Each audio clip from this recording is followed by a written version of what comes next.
رکھتے ہیں، کھوپڑی میں دماغ رکھتے ہیں، اس سے کام نہیں لیتے. دیکھا جہنم کی زندگی بسر کرنے والے. وَلَهُمْ أَعْيُنٌ لَا يُبْصِرُونَ بِهَا، آنکھیں بھی ہیں ان کے ماتھے میں، ان سے دیکھنے کا کام نہیں لیتے. وَلَهُمْ آذَانٌ لَا يَسْمَعُونَ بِهَا، کان بھی ہیں ان کے، ان سے سننے کا کام نہیں لیتے.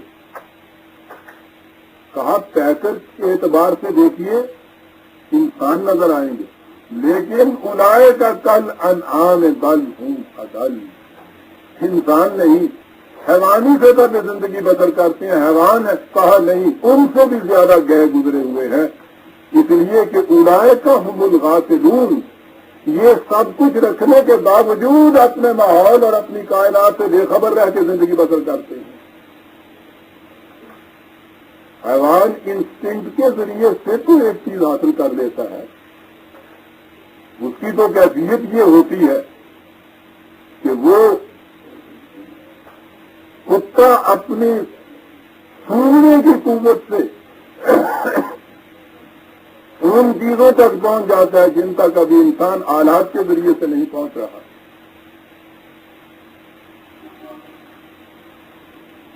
وہ یہ پھر دوسرا سبجیکٹ ایک آ جائے گا.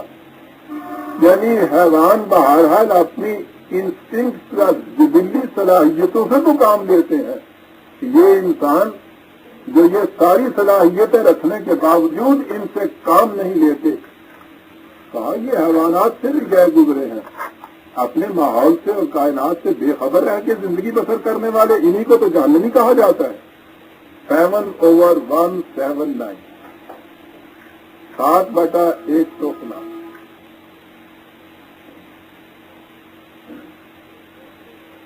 یہ وہ گروہ ہے کہ جو ان چیزوں سے کام نہیں لیتے. یہ ہے اہل جہنم.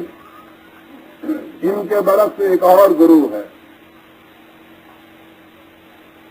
ان کے متعلق کہا کہ ان فی خلق السماوات والارض واختلاف اللیل والنہار، ارض و سماء کی تخلیق میں، لیل و نہار کے اختلاف میں، لآیات لأولی الالباب، صاحبان عقل و بصیرت کے لیے بڑی بڑی نشانیاں. نشانی آیت قرآن وہاں کہتا ہے کہ جہاں ایک محسوس شے سے کسی غیر مرئی حقیقت کی طرف آپ پہنچ جائیں. دھواں نشانی ہوتی ہے اس بات کا کہ نیچے آگ جل رہی. صحرا میں جہاں کوئی دور دور تک نظر نہ آئے، کتے بھونکنے کی آواز یہ کہہ دیتی ہے کہ جہاں کوئی آبادی. یہ اس چیز کی آیت ہوتی ہے، آیت اسے کہتی ہے. یہ کائنات کے اندر جو کچھ یہ سلسلہ ہے یہ آیت ہے، ان میں آیات ہے ان کے لیے، لأولی الالباب، صاحبان عقل و بصیرت کے لیے. یہ کون ہے صاحبان عقل و بصیرت؟ الذین یذکرون اللہ قیاما وقعودا وعلی جنوبہم. یہ وہ لوگ ہیں جو بیٹھے، کھڑے، بیٹھے، لیٹے، لفظ آیا ہے یذکرون، اللہ کا ذکر کرتے. اور ذکر سے ہمارا خیال جیسا آپ کو پتا ہے، میں پہلے درسوں میں بتا چکا ہوں، بس ذکر کا لفظ آیا اور اللہ کا ذکر تھا اور ہو کی آوازیں آنی شروع ہو گئی ہمارے کان، ضربیں لگ رہی ہیں اللہ کے ذکر. اور میں نے ابھی 2 درس پہلے بتایا تھا کہ خدا نے یہ کہا ہے کہ تم میرا ذکر کرو میں تمہارا ذکر کروں گا. تو اس سے تو میں نے کہا تھا یہی ہوا نا، تو یہاں ہم ضربیں لگا رہے ہیں اور وہاں وہ بیٹھا یہ کچھ کر رہا ہوگا. یذکرون اللہ، صاحبان عقل و بصیرت کے لیے نشانیاں ہیں جو کھڑے، بیٹھے، لیٹے، یذکرون اللہ.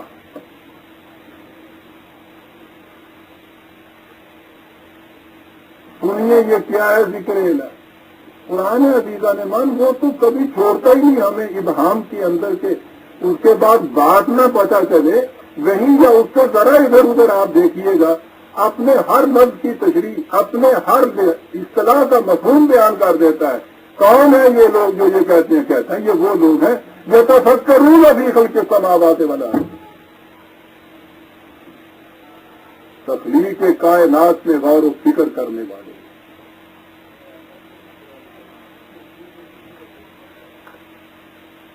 غور فرمایا آپ نے کہ ذکر الہی کہا ہے کیا ہے؟ ذکر کے معنی ہوتا ہے کسی شے کو ہر وقت اپنے سامنے رکھنا۔ وہ کھڑے بیٹھے لیٹے ہر وقت قوانین خداوندی کو اپنے سامنے رکھتے ہیں۔ کائنات میں نظم و نسق، کائنات کا نظم و نسق جس طریق انداز اور قاعدے سے چل رہا ہے ہر وقت اس پہ غور و فکر کرتے رہتے ہیں۔ یذکرون اللہ ہے، قوانین خداوندی کو ہر وقت اپنے سامنے رکھتے ہیں، کھڑے بیٹھے لیٹے، یعنی کرتے کیا ہے؟ یتفکرون فی خلق السماوات والارض، کائنات کی فکر کرتے رہتے ہیں، اٹھتے بیٹھتے چلتے۔ پھر غور و فکر کے بعد کس نتیجے میں پہنچتے تھے؟ کہتے ہیں وہ کوئی ایک ایک چیز کی ریسرچ کرتے ہیں اور ریسرچ کرنے کے بعد کہتے ہیں کہ ربنا ما خلقت ھذا باطلا، اور کائنات کو نشوونما دینے والی قوت جسے خدا کہتے ہیں، ہم تخلیق ارض و سما پہ اس قدر مسلسل متواتر فہم غور و فکر اور ریسرچ اور تحقیق کے بعد اس نتیجے پہ پہنچے ہیں کہ تو نے کائنات کی کسی شے کو باطل پیدا نہیں کیا۔ انہیں مومن کہتے ہیں عزیزان من، یہ خدا کا ذکر ہے، ربنا ما خلقت ھذا باطلا۔ کائنات کی ہر شے کے متعلق تحقیق کے بعد اس نتیجے پہ پہنچنا کہ یہاں کوئی شے باطل نہیں۔ میں نے کہا تھا نا کہ یہ کام جو ہے یہ تو ریسرچ اسکالر سائنٹسٹ دنیا کے جو ہے وہ کر رہے ہیں۔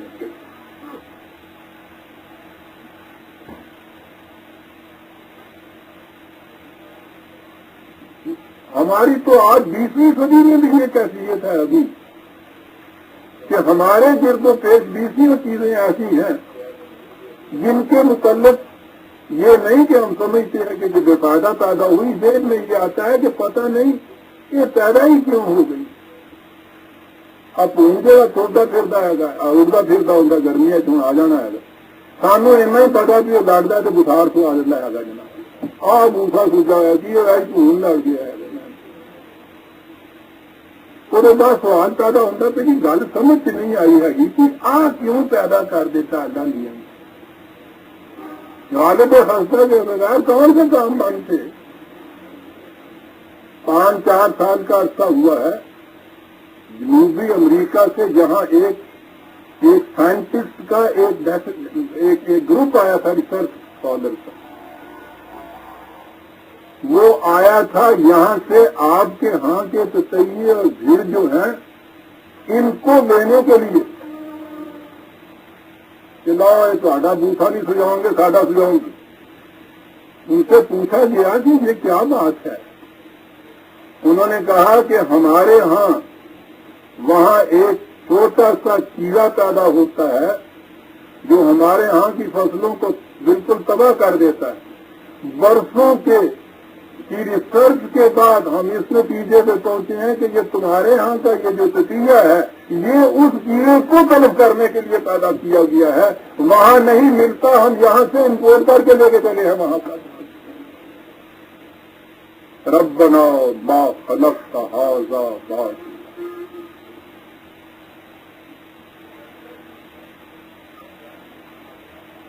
یہ سام کے جس کے متعلق ہمیں یعنی سام کہا نہیں اور موت آئی نہیں صاحب کہ اس کا تو کام ہی اتنا ہے،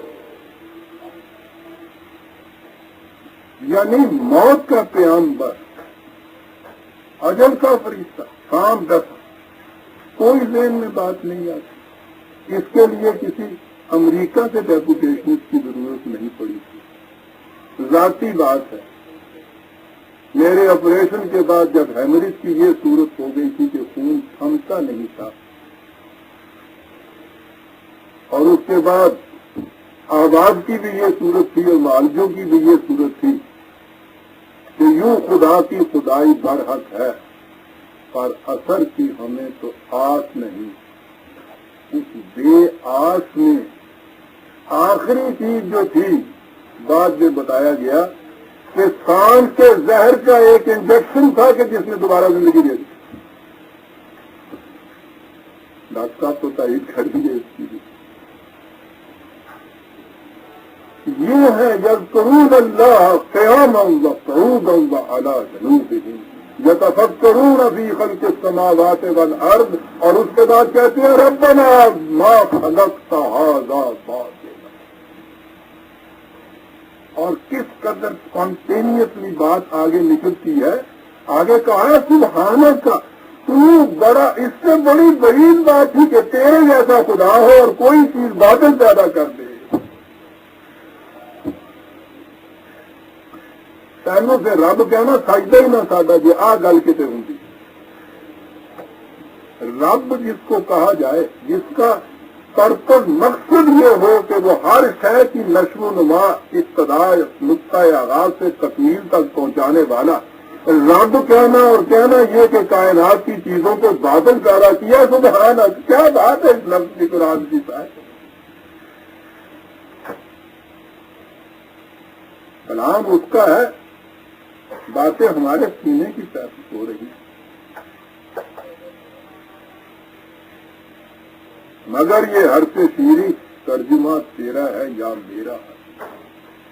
ایسے وقت میں کسی سائنٹسٹ سے پوچھیے، جب وہ برسوں کے تجربے کے بعد جب اس کو ٹیسٹ ٹیوب میں یہ نظر آ جائے کہ اوہو یہ بات اس میں سے آئی، اس وقت اسپونٹینیسلی اس کی زبان کے اوپر یہ چیز آئے گی، سبحان اللہ، خدا کہنا جچتا ہی اسے ہے، تو بڑا بعید ہے۔ اور اس کے بعد یہ کہا کہ یاد ہے ہماری ہر وقت پھر یہ آرزو یہ ہے، فقنا عذاب النار،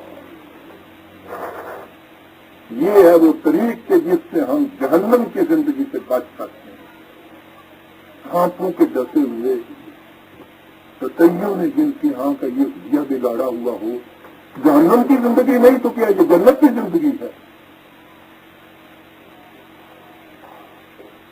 آرزویں ان کی پھر یہ ہوتی ہیں کہ جو گوشے ابھی ایسے رہ گئے ہیں جہاں تک ہماری تحقیقات نہیں پہنچ سکی، وہاں ابھی تک یہ صورت ہے کہ زندگی جہنم کی ہے۔ ایک تو رب کہلاتا ہے کہ رب ہمیں توفیق عطا فرما کہ ہم تیری اس کائنات کے کسی گوشے کو بھی جہنم نہ رہنے دیں، جنت میں تبدیل کر دیں ربنا۔ اس لیے ہم یہ کہتے ہیں، دنیا ویزا نے مان کے یہ نار کیا ہے، یہ جہنم کی زندگی کیا ہے، یہ جو کائنات کی ریسرچ کے بعد کائنات کی قوتوں سے فائدہ نہ اٹھانے والے ہیں، ان کی زندگی جہنم کی جو زندگی ہے وہ ہے کیا؟ قرآن ہے عزیزان مان، کہا اس لیے کہ ربنا انا کا من تدخل النار، اس لیے کہ جسے اس جہنم کے اندر زندگی بسر کرنی پڑے اس کی کیفیت کیا ہوتی ہے؟ فقد افضیتہ، وہ دنیا میں ذلیل و خوار ہو جاتی ہے۔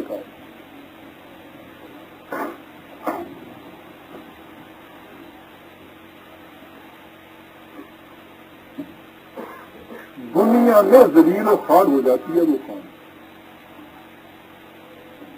ساری دنیا کی تاریخ میں نگاہ ڈالی عزیزان من، جتنی کوئی قوم مذہب پرست تھی اس کا تصور کائنات کے متعلق یہ تھا کہ قابل نفرت ہے، اتنی ہی وہ قوم دنیا کی قوموں کے مقابلے میں ذلیل و خوار تھی۔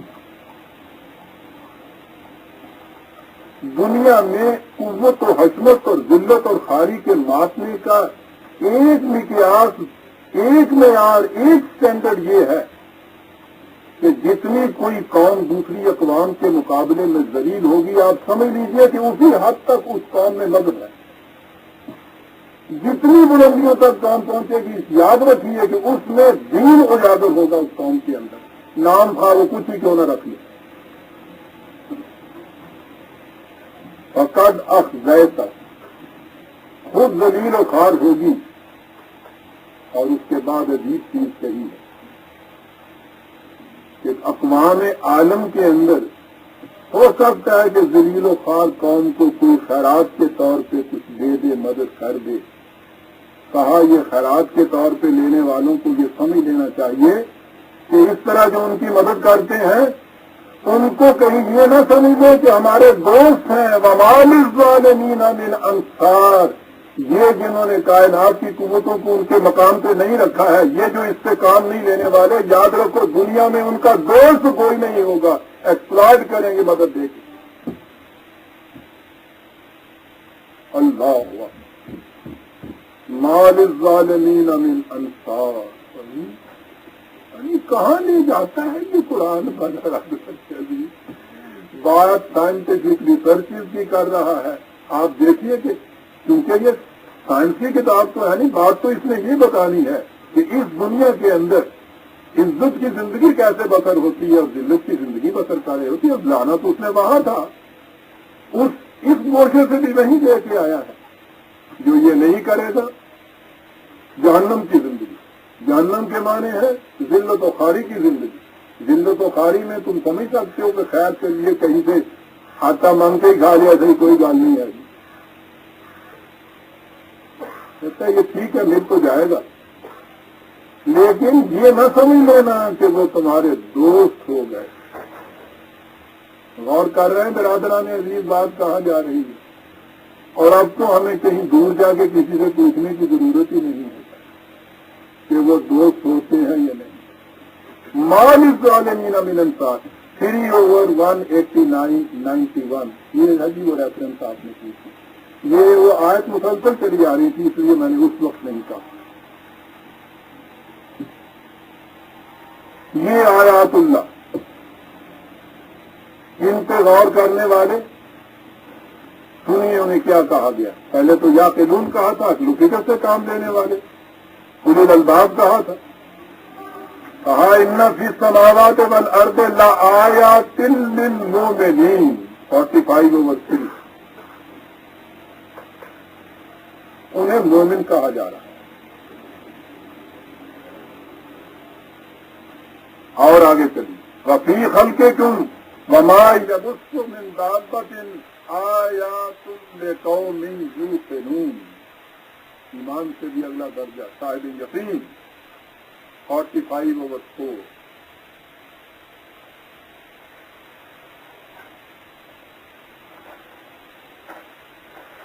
انتہائی درجہ آپ کے ہاں متقی کا ہو.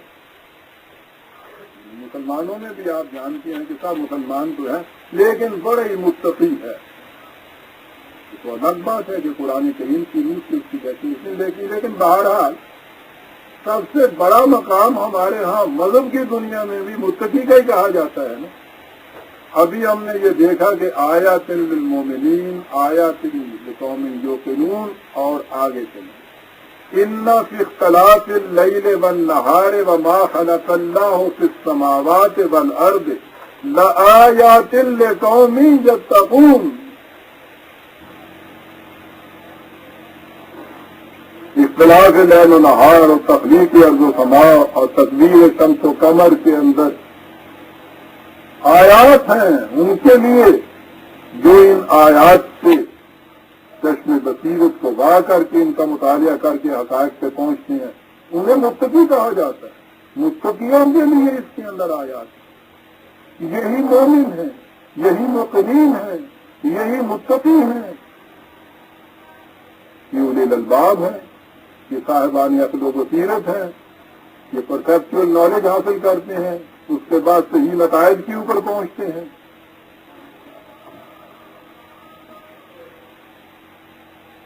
10/6 کریکشن ہے. اور اس سے آگے تو ایک آیت ہے جس کے بعد میں سمجھتا ہوں کچھ اور کہنے کی ضرورت ہی نہیں رہتی. اسلام کی تبلیغ کرنی چاہیے دنیا کے اندر جا کر، یہ ٹھیک. ان ملکوں میں جا کے تبلیغ کرنی چاہیے جنہوں کا دتا کھاندے ہوگی.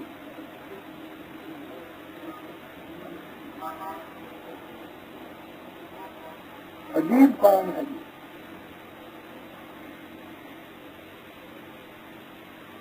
اسٹیج پہ کھڑے ہو کے لاگ کو بتا اس وقت ساری دنیا جہنم کے اندر زندگی بسر کر رہی ہے، نہ افراد کو کہیں چین ملتا ہے، نہ اقوام کو کہیں سکون ملتا ہے، عدم سکون اور عدم اطمینان سے یہ دنیا شعلہ بن رہی ہے۔ دنیا نے اپنے ناکام تجارت کو دیکھ لیا، تجربہ کرنے کے بعد ہر نظام باطل ہوا، ہر نظام نے شکست کھائی، کسی نے کچھ نہیں دیا۔ ہمارے پاس ایک نظام ہے، ہمارے پاس ایک زندگی کا ضابطہ ہے جو نوع انسانی کی تمام معاشی، اقتصادی، تمدنی، عمرانی، نظامی مشکلات کا حل اپنے اندر رکھتا ہے۔ ایک حل، واحد حل جو کبھی ناکام نہیں ہوا، جسے کہیں شکست نہیں ہوئی، کائنات کا ذرہ ذرہ اس کے اوپر شہادت دیتا ہے، آسمان پہ اس کے خدا کے فرشتے اس کے لیے تسبیح و تحلیل کرتے ہیں۔ ہمارے پاس وہ سارا کچھ وہ ہے حل، اور اس کے بعد دیدا جاتا کیا ہے کہ اللہ کے واسطے پیڑ کے جھونپڑے میں آگ لگی ہوئی ہے، اندازہ لگائیے۔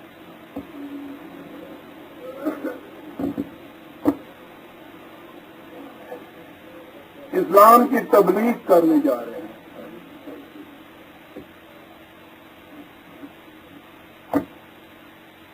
اسلام کی تبلیغ کیسے ہوتی ہے، ایمان کس طرح سے لایا جاتا ہے؟ عزیزان ایمان، یہ سارا کچھ بیان کرنے کے بعد جو میں نے کہا، اختلاف لیل و نہار اور تقلیل شمس و قمر، تلک آیات اللہ نتلوها علیک بالحق، یہ ہے اللہ کی نشانیاں جو تمہارے سامنے حق کے ساتھ پیش کی جا رہی ہیں۔ سنیے اگلی بات، فَبِأَيِّ حَدِيثٍ بَعْدَ اللَّهِ وَآيَاتِهِ يُؤْمِنُونَ، ان آیات اللہ کے بعد کون سی بات باقی رہ گئی ہے جو پھر تم ایمان لاؤ گے اس کے اوپر؟ اگر اس کے بعد بھی ایمان نہیں لا رہے تو پھر کون سی بات اور باقی ہے پھر اس کے اوپر ایمان لاؤ گے تم؟ ان آخری چیز قرآن نے یہ بتائی ایمان لانے کے لیے، یہ آیات اللہ جو آپ کی، پھر کون سی بات پھر اور باقی ہوگی جسے دیکھنے کے بعد تم اللہ پہ ایمان لاؤ گے اگر اس کے بعد بھی ایمان نہیں لاتے؟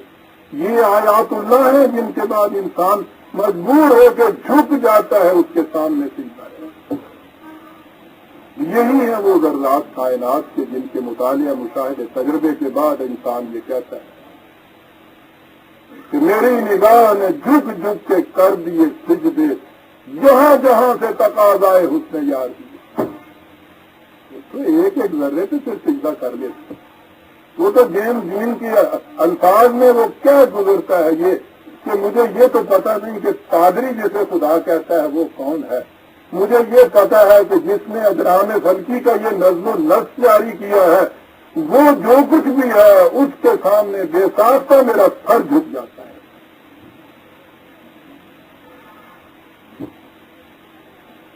اب یہ حدیث بات اللہ ہے آ جاتے کہ جو میں اس کے بعد پھر کون سی بات باقی رہ جائے گی جو ہم پیش کریں اور تم اس کے اوپر ایمان لاؤ؟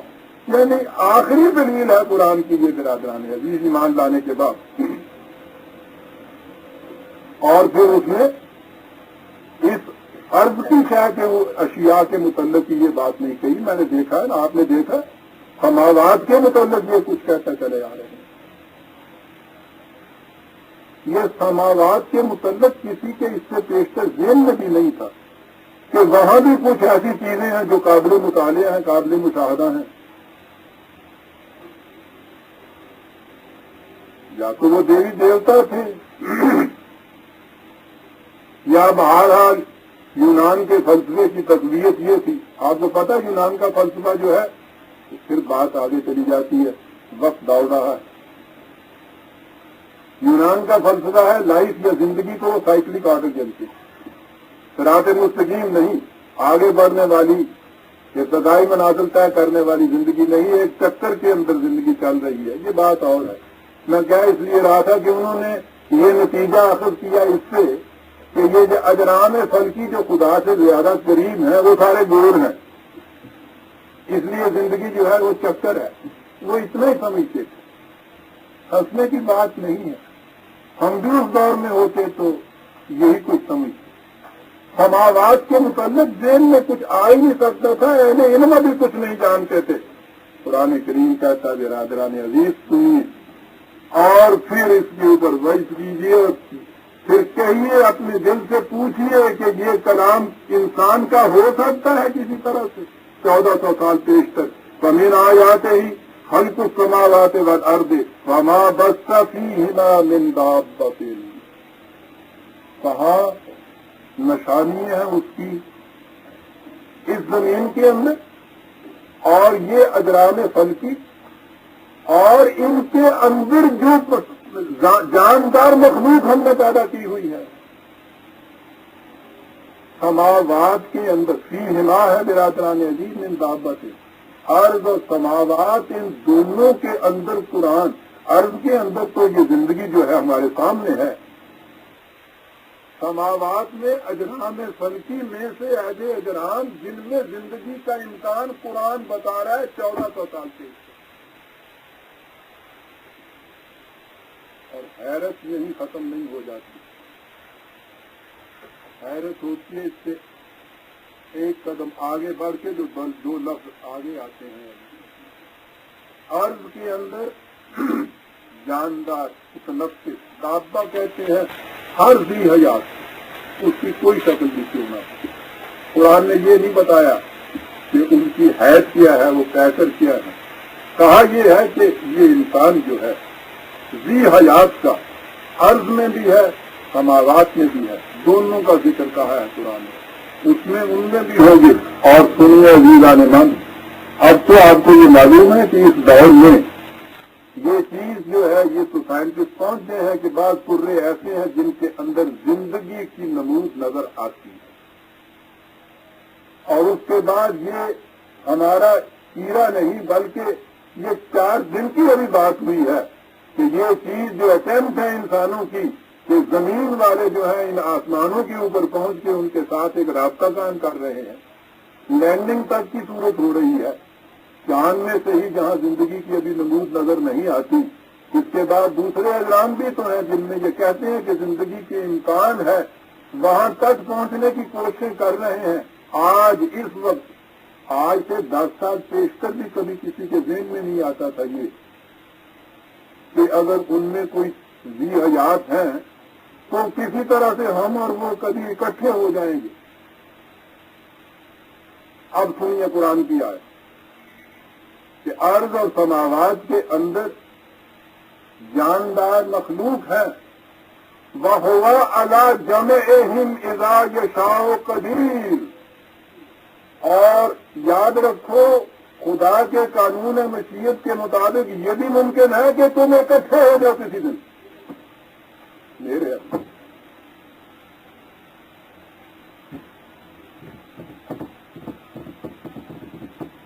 یہ ہے۔ بتاؤ کس طرح سے یہ مانا جائے کہ یہ وحی کی کتاب خدا کا کلام ہے، انسان کا نہیں ہے۔ 42 اور 29 1400 سال پہلے بات ہو رہی ہے عزیزان من۔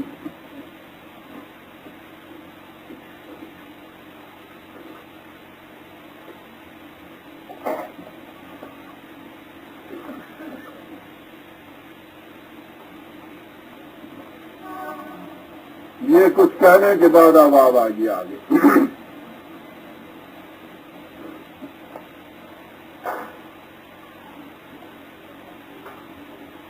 آج تو آپ کو پتا ہے نا کہ علماء کرام کن کو کہا جاتا ہے، ان کے اپنے میدان کی تو بات چھوڑ دیجیے، عملی زندگی میں تو آپ کو پتا ہے سوئی کی تاغا نہیں پاؤنا ہوتا ہے۔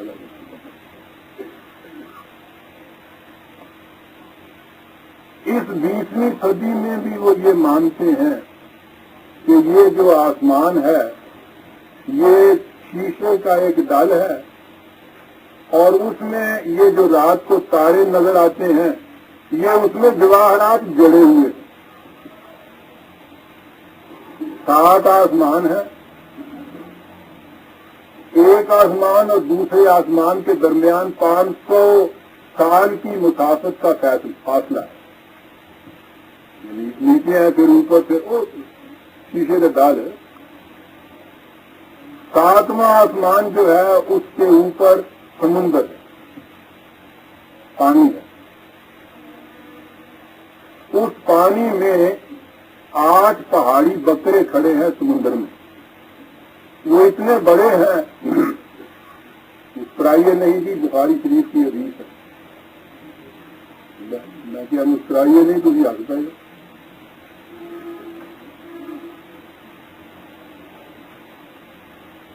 پہاڑی بکرے کھڑے ہیں اور وہ سمندر ان کے گھٹنوں تک پہنچ رہے تھے. ان پہاڑی بکروں کے سر کے اوپر ایک تخت ہے جسے عرش کہتے ہیں. اس عرش کے اوپر اللہ تعالیٰ بیٹھے گے. آج آپ کے ہاں یہ تعلیم حاصل کرنے والے جو ہیں ان کو سند فضیلت ملتی ہے کہ اب آپ عالم ہو گئے. جمع ہے علماء. آئیے قرآن کریم سے پوچھیں علماء کسے کہا جاتا ہے؟ الم تری ان اللہ انزل من السماء ماء فاخرجنا به ثمرات مختلفا الوانها. کیا تم نے اس حقیقت پر بھی غور کیا ہے کہ بادلوں سے بارش کس طرح برستی ہے، پھر اس بارش سے زمین مردہ حیات تازہ کس طرح حاصل کرتی ہے، پھر ایک ہی زمین ایک ہی پانی 90 سے 20 کے تفاوت سے درختوں میں اور درختوں کے پھلوں میں کس کس قسم کا اختلاف پیدا ہوتا ہے. وَمِنَ الْجِبَالِ جُدَدٌ بِيضٌ وَحُمُرٌ مُخْتَلِفٌ أَلْوَانُهَا. کہا یہ تو پھر بھی زندگی کی نمود کی دنیا ہے. یہ پہاڑوں کی چٹانیں کہ جن میں تمہیں حیات کا کوئی نشان نظر نہیں آتا، بظاہر یہ قابل مطالعہ شے نہیں ہے.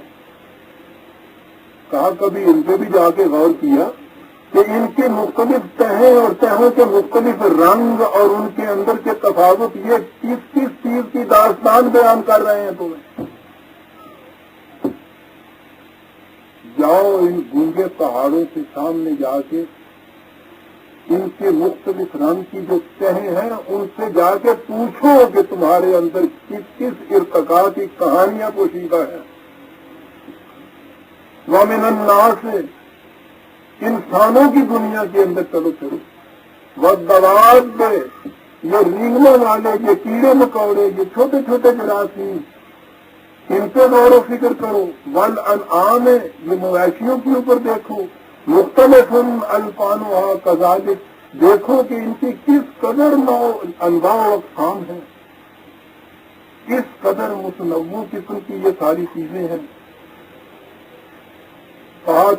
تم تو شاید غور نہ کرو گے، وہ لوگ ہیں جو ان پہ غور کرتے ہیں. انما یخشی اللہ وہ ان پہ غور و فکر کرتے ہیں. اور جب وہ اس تحیر انگیز کارگاہ کائنات کے اوپر غور و فکر کرتے ہیں تو اس کی عظمت سے ان کے دل جھک جاتے ہیں، کانپ اٹھتے ہیں. یہ کون ہے؟ من عبادہ العلماء، انہیں علماء کہتے ہیں.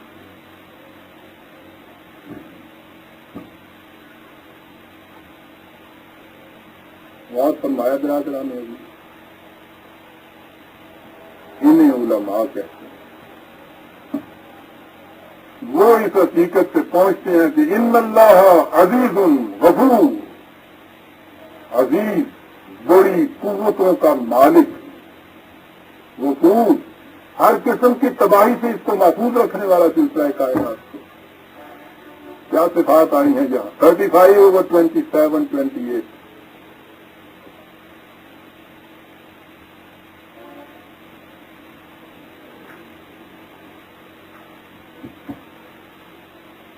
کہا تم یہ سمجھنا چاہتے ہو کہ قرآن واقعی ایک حقیقت ثابتہ ہے، یہ ریالٹیز دیتا ہے، یہ حقائق دیتا ہے. کہا یہ سمجھنا چاہتے ہو، اور تمہیں بتائیں کہ اس کا طریقہ کیا ہے. فَنُرِيهِمْ آيَاتِنَا فِي الْآفَاقِ وَفِي أَنفُسِهِمْ حَتَّى يَتَبَيَّنَ لَهُمْ أَنَّهُ الْحَقُّ. انسانی علم کو آگے بڑھنے دو. یوں یوں اس کا علم آگے بڑھے گا، کائنات کے سربستہ رموز ان سے پردہ اٹھتا چلا جائے گا، ایک ایک کر کے پردہ اٹھتا چلا جائے گا. اور یوں یہ پردے اٹھیں گے، ہر اٹھنے والا پردہ پکار کے کہے گا کہ قرآن ایک حقیقت ثابت ہے۔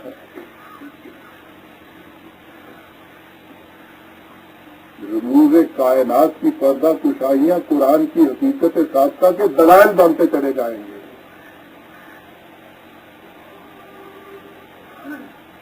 وہ مذہب تھا کہ جو ڈرتا تھا کہ سائنس کے انکشافات ہوئے تو ہم ختم ہو گئے، وہ ہو گئے سارے مذہب تو ختم ہو جاتا ہے۔ مذہب تو چمگادڑ ہے، اندھیرے میں زندہ رہتا ہے، دیکھ سکتا ہے، روشنی آنے کے بعد تو اندھا ہوتا ہے۔ یہ دین ہے جس کی کیفیت یہ چیلنج کرتا ہے وہ انکشافات عالم کو، اس لیے وہ کہتا ہے کہ تمہارا ہر انکشاف نیا جو ہے میری حقیقت کی دلیل بننا ہے، اس میں آؤ تم انکشاف کرو صاحب۔ یہ کہتا ہے قرآن کا یہ طریقہ ہے۔ 41 اور 53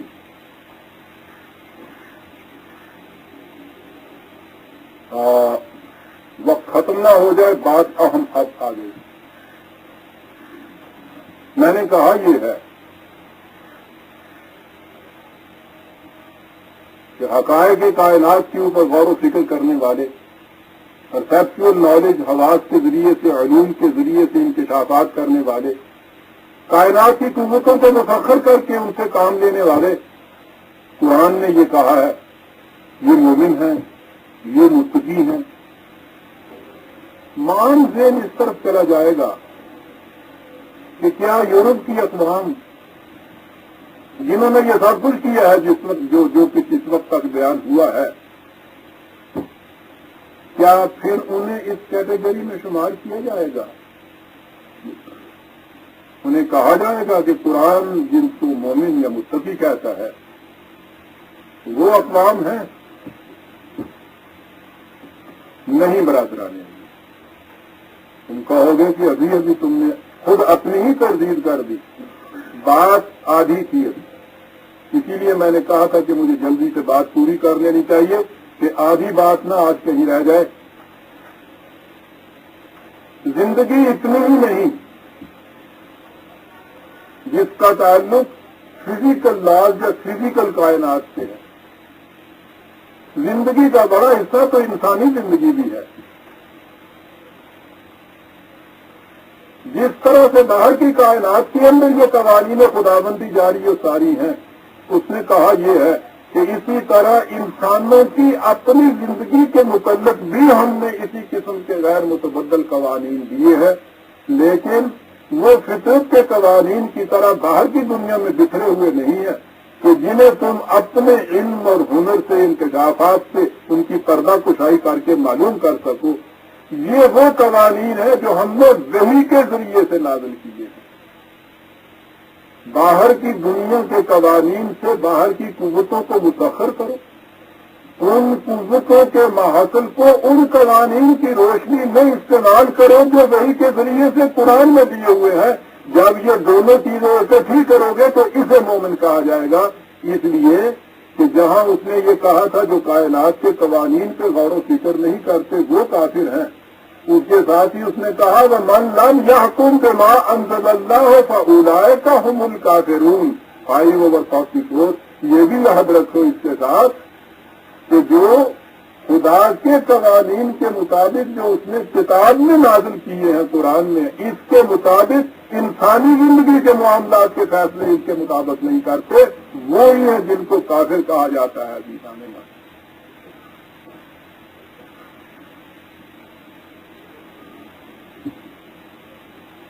وہ کہتا ہے کہ آؤ تمہیں ایسی قومیں بتائیں۔ ہم نے کہا تھا نا کہ سمع اور بصر سے، قلب سے کام لو، پھر حقائق کے اوپر پہنچو۔ تو کیا اتنی سی چیز کافی ہو جائے گی انسانی زندگی کو جہنم کی جگہ جنت بنانے کی؟ اس نے کہا نہیں، عجیب چیز ہے یہ۔ وَلَقَدْ مَكَّنَّاهُمْ فِي مَا إِن مَّكَّنَّاكُمْ فِيهِ وَجَعَلْنَا لَهُمْ سَمْعًا وَأَبْصَارًا وَأَفْئِدَةً۔ وہ ہلاک شدہ قوموں کی جو تباہ ہو چکی ہیں اس سے پیشتر قوموں کی، ان کی کہانیاں داستانیں سامنے لانے کے بعد کہتا ہے کہ ان کو ہم نے تم سے بھی زیادہ صاحب قوت اور صاحب سلطنت بنایا تھا، ان کو ہم نے سمع اور بصر اور قلب دیے تھے، انہوں نے ان سے کام بھی لیا تھا. فما اغنى عنهم سمعهم ولا ابصارهم ولا افئدتهم من شيء، لیکن سمع اور بصر اور فواد سے حاصل کردہ جو ان کا علم تھا وہ ان کے کسی کام نہ آیا. اذ کانوا یجحدون بآیات اللہ، جب وہ خدا کے ان قوانین سے انہوں نے انکار کیا جو وحی کی روح سے ان کی زندگی کے متعلق دیے گئے تھے. وحاق بہم ما کانوا بہ یستہزئون، یہ جب ہم یہ قوانین دیتے تھے تو وہ ان کا مذاق اڑاتے تھے. جس چیز کا وہ مذاق اڑاتے تھے اس چیز نے ان کا مذاق اڑا دیا، ان کی داستانیں باقی رہ گئی. اب بات مکمل طور پہ سامنے آ گئی. خارجی کائنات میں سائنٹیفک انکشافات کے ذریعے سے، ریسرچ کے ذریعے سے خارجی کائنات میں فطرت کی قوتوں کو مسخر کر کے انہیں خدا کے ان قوانین کی روشنی میں نو انسانی کی منصب کے لیے صرف کرنا جو اس نے وحی کے ذریعے سے دیے ہیں اور جو آج قرآن کے اندر محفوظ ہے. اگر صرف خارجی کائنات کی قوتوں کو ہی مسخر کرتا ہے اور ان قوانین کے مطابق زندگی نہیں بسر کرتا، وہ زندگی ان کی تمدنی زندگی جو ہے وہ بھی جہنم کی زندگی بن جائے گی. یہ ہے کیفیت جو آج مغرب کی اقوام کی ہو گئی.